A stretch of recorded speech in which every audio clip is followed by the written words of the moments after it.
അടിയന്തര ചർച്ച ജിഫിതങ്ങളുടെ നേതൃത്വത്തിലായിരുന്നു അല്ലേ? ജിഫിതങ്ങളുടെ നേതൃത്വത്തിലായിരുന്നു. എല്ലാ പ്രശ്നവും പൂർണ്ണമായും പരിഹരിച്ചു. എല്ലാ പ്രശ്നവും പരിഹരിച്ചെന്ന് പറഞ്ഞുകൂടാ. നമ്മൾ തങ്ങൾക്കുള്ള വശമുണ്ടായ സംഗതികൾ പരിഹരിച്ചു. അത്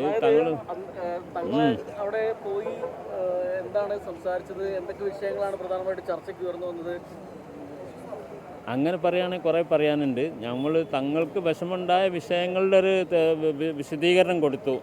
അത് തെറ്റിദ്ധാരണകൾ പരത്താനും ചില ആൾക്കാരൊക്കെ ഉള്ളിൽ കൂടെ ശ്രമിച്ചതിൻ്റെ ഫലമായിട്ടൊക്കെ ഉണ്ടാകുന്നതാണത്.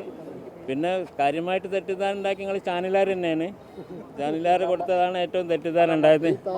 നമ്മൾ ആര് നമ്മളോ? അങ്ങനെ ഖേദത്തിൻ്റെ ആവശ്യമൊന്നുമില്ലല്ലോ നമുക്ക്. പിന്നെ തങ്ങൾക്കും ഇങ്ങോട്ടും ഖേദമില്ല, അങ്ങോട്ടും ഖേദമൊന്നുമില്ല. നമ്മൾ പറഞ്ഞിട്ട് ഇപ്പോൾ നമ്മൾ പിന്നെ എന്താ വിഷയം ഉണ്ടായിട്ട് പറഞ്ഞു തീർന്നാൽ തീർന്നില്ലേ? എത്രയല്ലേ ഉള്ളൂ. തുറന്ന് പറയാം.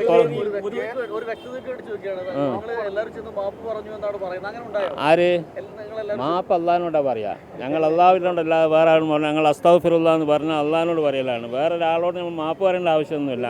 അങ്ങനെ തെറ്റും ചെയ്യാറില്ല. ഈ മാധ്യമങ്ങൾ പ്രശ്നങ്ങൾ ഉണ്ടാക്കുന്നു എന്ന് പറയുന്നതിനപ്പുറത്തെ ഈ പൊതുമധ്യത്തില് ഇത്തരത്തിൽ നേതാക്കൾ അല്ലെങ്കിൽ മതപണ്ഡിതരൊക്കെ സംസാരിക്കുമ്പോൾ കുറച്ചും കൂടി ജാഗ്രത പാലിക്കണ്ടേ? മാധ്യമങ്ങളുടെ തലയിലിട്ട് എല്ലാ മാധ്യമങ്ങളും തലയല്ല. ഈ വിഷയത്തിൽ മാധ്യമങ്ങളാണ് കൂടുതൽ. പ്രത്യേകിച്ച് നമ്മൾ ആ മീഡിയ പണ്ണുണ്ടല്ലോ, നിങ്ങൾ കൂടുതലുണ്ടോയെന്ന് എനിക്കറിയില്ല. അയാളിത് കുഴപ്പമുണ്ടാക്കാനായിട്ട് നടക്കുന്ന ഞങ്ങളതിന് സംബന്ധിച്ചൊരു കാര്യം ചെയ്യാൻ പോകുന്നുണ്ട് മീഡിയ പണ്ണിനെതിരെ.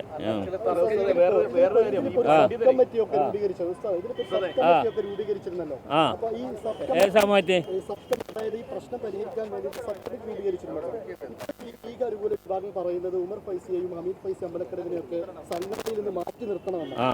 അത് പലർക്കും പറയാം. അതിന് സ്വാതന്ത്ര്യമുണ്ട്.